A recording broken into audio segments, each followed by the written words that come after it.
Saya Rahma Aulia Mahbubah dari MTS Miftahul Mubtadiin kelas 8. Saya dari Tegalsari, Banyuwangi. Mubtadiin hebat, santri keren, Muncar TV keren. Assalamualaikum warahmatullahi wabarakatuh. A'udzu billahi minasyaitonir rajim. Bismillahirrahmanirrahim. Alhamdulillahirabbil alamin wa bihi nasta'in wala umurid dunya waddin. Assalatu wassalamu ala asrafil anbiya'i wal mursalin sayyidina wa maulana Muhammadin wa ala alihi wa sahbihi ajma'in. Amma ba'du.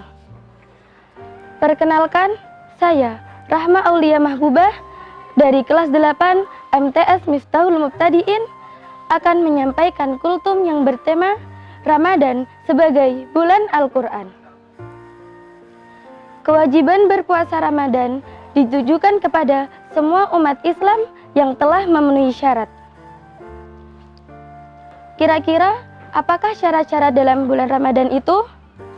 Syarat-syaratnya adalah beragama Islam, balik, berakal, sehat, kuasa atau mampu, dan yang terakhir adalah mukim. Allah Subhanahu wa Ta'ala berfirman dalam Quran surat Al-Baqarah ayat 183 yang berbunyi, A'udzu billahi minasyaitonir rajim.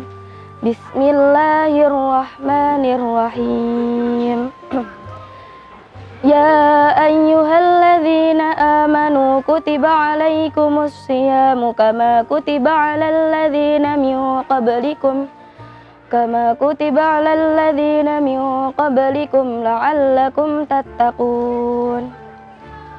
Yang artinya, hai orang-orang yang beriman, diwajibkan atas kamu berpuasa sebagaimana diwajibkan atas orang-orang sebelum kamu agar kamu bertakwa. Pada ayat ini menjelaskan bahwa Allah Subhanahu wa Ta'ala memerintahkan kepada seluruh umat Islam untuk melaksanakan ibadah puasa dalam sehari, dari mulai terbit fajar hingga terbenamnya matahari, selama 1 bulan pada bulan Ramadan. Sebab apa? Sebab beribadah puasa dapat meningkatkan keimanan dan ketakwaan kita kepada Allah Subhanahu wa Ta'ala. Saudara-saudaraku yang dirahmati Allah, salah satu keutamaan bulan Ramadan adalah sebagai bulan Al-Quran atau biasa disebut sebagai Syarhil Quran. Bulan ini menjadi mulia karena Allah Subhanahu wa Ta'ala menurunkan Al-Quran pada bulan Ramadan. Nah, sekarang salah satu pertanyaan yang mendasar kaitannya dengan hubungan antara Al-Quran dengan umat Nabi Muhammad SAW ialah, sudah sejauh manakah kalian berinteraksi dengan Al-Quran? Sebagaimana terdapat pada firman Allah Subhanahu wa Ta'ala sebagai berikut. A'udzu billahi minasyaitonir rajim. Bismillahirrahmanirrahim. Wa qala ar-rasulu ya rabbi inna qaumi ittakhadhu hadzal qur'ana mahjura. Quran surat Al-Furqan ayat 30. Yang artinya, wa qala ar-rasulu, Rasulullah sallallahu alaihi wasallam berkata, ya rabbi, wahai Tuhanku, inna qaumi, sesungguhnya kaumku, ittakhadhu hadzal qur'ana, menjadikan Al-Quran itu sebagai sesuatu yang mahjura.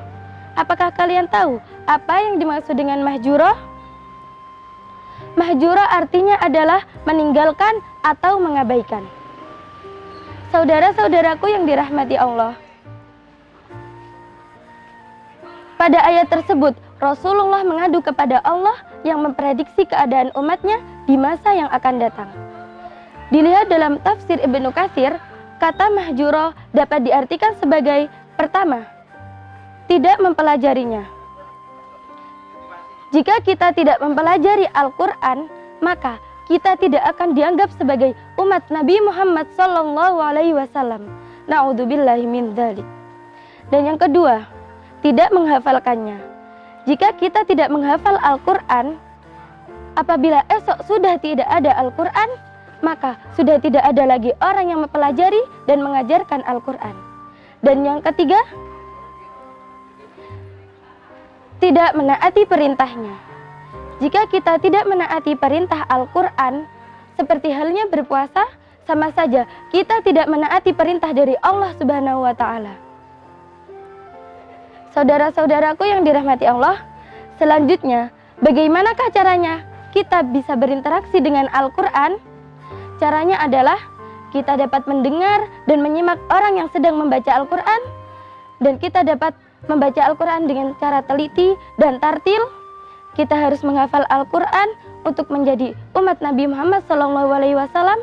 Dan yang terakhir, kita harus mengamalkan Al-Quran dan menjadikan Al-Quran sebagai pedoman hidup kita. Al-Quran adalah warisan paling berharga yang Rasulullah tinggalkan untuk kita semua. Rasulullah SAW bersabda, "Aku tinggalkan 2 perkara untuk kalian, kalian tidak akan tersesat selama-lamanya selama kalian berpegang teguh kepada keduanya, yaitu kitab suci Al-Quran dan yang kedua sunnah Rasulullah SAW." Hadis riwayat Muslim. Demikianlah tahapan dan langkah dalam berinteraksi bersama Al-Quran. Maka di bulan yang suci ini, marilah kita mendekatkan diri dengan Al-Quran dan berinteraksi bersama Al-Quran. Saudara-saudaraku yang dirahmati Allah, mungkin cukup sekian kultum yang bisa saya sampaikan. Semoga dapat bermanfaat dan mohon maaf bila ada salah kata. Akhiru qauli, ihdinas siratal mustaqim. Wassalamualaikum warahmatullahi wabarakatuh.